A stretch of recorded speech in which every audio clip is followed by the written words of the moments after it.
This is the story of the time that my family went on vacation to the Smoky Mountains. The trip was long, and it could get boring at times, so my brothers fell asleep quite often during the drive. However, when we arrived, I saw something that proved to me this would be an exciting trip. A moose was just standing out in the open when we arrived. When we actually got to the campsite, it was already getting dark, so we had to rush to set up our tents. There was a lot to unpack from the truck, but we got it done. Once we had the tents set up and our walkie-talkies ready, we all went to sleep. I was the first of my brothers to wake up in the morning, so I helped my dad make breakfast. It was delicious, but there wasn't much time to just sit around. We had a long list of activities that were chosen by different members of the family. First, we went hiking. I snapped some pictures of colorful lichen and some small cacti, and we collected an array of different mountain flowers. At the top, we discovered an old campfire. Unfortunately, I don't have a picture of it. Then, we descended back to the bottom. Our next activity was to go gold panning in a river near our camp. We used a variety of different tools, setting up auto panners, digging into the mud with shovels, and doing some basic hand panning. By the end, we had actually found a small amount of gold dust. It was an interesting experience, but very time-consuming, so the rest of the day we just spent back at camp. The next day, we decided to go hiking up a huge mountain that my mom and dad had traveled to after they got married. Apparently, there was an abandoned gold mine at the bottom of it, which would be a great place to see. The walk there took 3 hours, and after a while, it did get boring. I started messing with my camera to amuse myself. It's the forbidden caramel frappuccino. One moment of excitement was when we saw a moose near the trail. When we finally arrived, we saw the abandoned mine immediately. We took a snack break, and then explored it, and we found many small pieces of gold that were left behind after the mine was shut down. When we left, we ran into a huge herd of moose that were really close to the trail, and we got some great pictures and footage. It was really lucky. However, the trip home took up most of the rest of the day.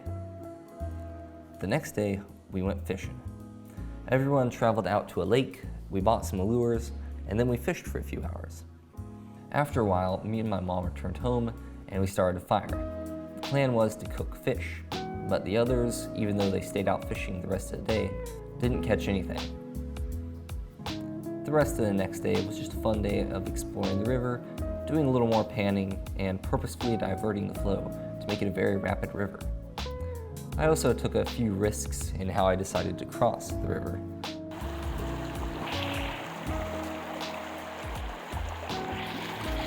I'm brave. I'm a very brave boy. Don't touch me! I'm not brave. It was fun. The next day was rafting and mountain climbing.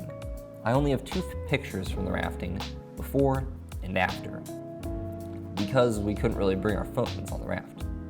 It was an exciting time though. At one point, we stopped and ate at a cliff, and some people jumped off the cliff into the river. I volunteered to do it, and when I hit the water, it was absolutely freezing.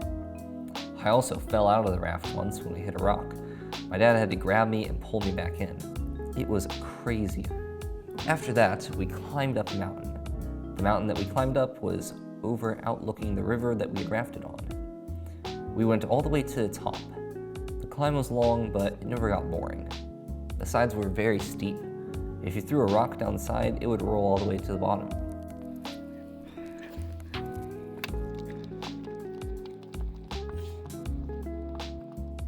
It had a great view, and I collected some cool looking rocks to bring home.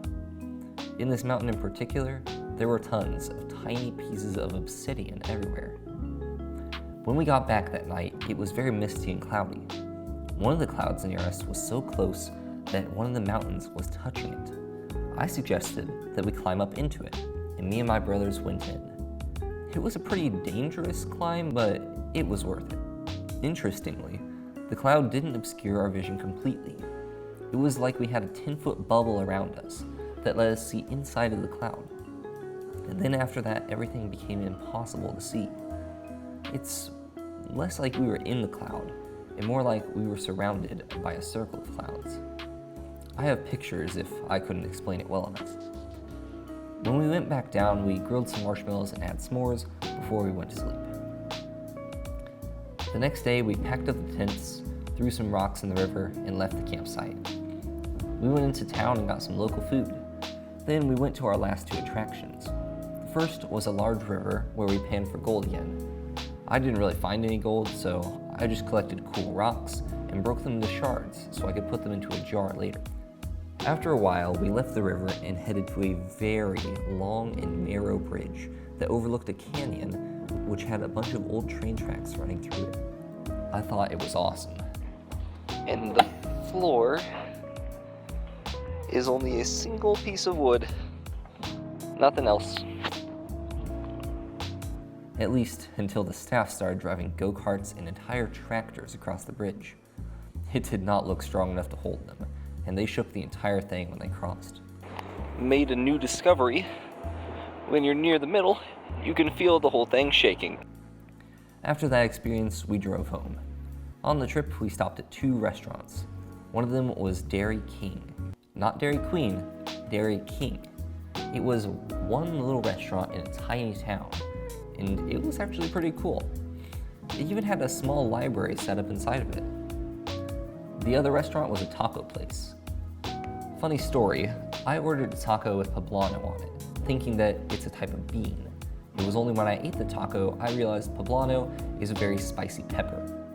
It was quite the painful experience, though the taco was pretty nice. When I went home, I finally shaved after growing a beard for all those days, and I put all the rocks I'd collected into a jar as a nice little memento of the time. I'd say it was a pretty awesome trip.